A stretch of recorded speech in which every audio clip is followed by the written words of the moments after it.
Assalamualaikum warahmatullahi wabarakatuh. Perkenalkan, nama saya Erlangga Putra Pratama. Saya dari kelas manajemen 23D. NPM saya 234111186. Saya akan menjelaskan tentang fungsi permintaan dan fungsi penawaran. Fungsi permintaan dan fungsi penawaran. Memahami fungsi permintaan dan penawaran merupakan penting untuk memahami pasar. Bagaimana permintaan dan penawaran bisa berubah dan aplikasinya. Fungsi permintaan pasar dibagi menjadi 3. Yang pertama definisi, yang kedua hukum penawaran, ketiga faktor-faktor permintaan. 1. Definisi. Fungsi permintaan pasar menggambarkan hubungan antara harga dengan jumlah barang yang diminta oleh seluruh konsumen pada tingkat harga tertentu. Yang kedua, hukum penawaran. Konsumen cenderung membeli lebih sedikit ketika harga tinggi dan membeli lebih banyak ketika harga rendah. Yang ketiga, faktor-faktor permintaan.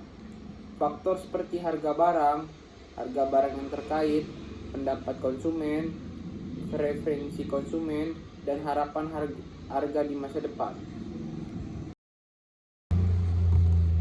Perbedaan permintaan individu dan permintaan pasar. Ada 4. Yang pertama, definisi. Yang kedua, kuantitas permintaan. Yang ketiga, perubahan permintaan. Dan yang keempat, pentingnya memahami permintaan pasar. Yang pertama, definisi. Permintaan individu merupakan permintaan terhadap suatu barang atau jasa oleh suatu konsumen. Yang kedua, kuantitas permintaan.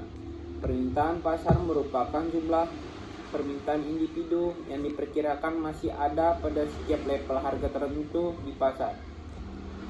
Yang ketiga, perubahan permintaan. Perubahan pada harga barang akan mempengaruhi permintaan individu, namun tidak selalu mempengaruhi permintaan pasar. Yang keempat, pentingnya memahami permintaan pasar. Memahami permintaan pasar penting untuk membuat keputusan harga, penentuan level produksi, dan strategi penawaran. Perbedaan penawaran individu dan penawaran pasar. Yang pertama, definisi. Yang kedua, kuantitas penawaran. Yang ketiga, perubahan penawaran. Yang keempat, pentingnya memahami penawaran pasar. Yang pertama, definisi. Penawaran individu merupakan penawaran terhadap suatu barang atau jasa oleh satu produsen. Yang kedua, kuantitas penawaran.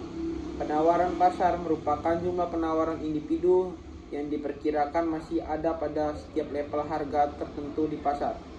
Yang ketiga, perubahan penawaran. Perubahan pada harga barang akan mempengaruhi penawaran individu, namun tidak selalu mempengaruhi penawaran pasar. Yang keempat, pentingnya memahami penawaran pasar. Memahami penawaran pasar penting untuk membangkitnya strategi pemasaran, melihat persaingan, dan memprediksi pergerakan harga di pasar. Kesimpulan dan implikasi. Fungsi permintaan. 1. Jika harga naik, jumlah yang diminta konsumen turun. Yang kedua, faktor-faktor mempengaruhi permintaan meliputi harga, pendapatan, dan preferensi konsumen. Yang ketiga, permintaan dan penawaran pasar mempengaruhi pergerakan harga. Fungsi penawaran. Yang pertama, jika harga naik, jumlah produksi yang diproduksi naik. Yang kedua, faktor-faktor mempengaruhi penawaran meliputi harga baku, teknologi, dan biaya produksi. Yang ketiga, hukum penawaran dan permintaan mempengaruhi kuantitas barang yang terjual.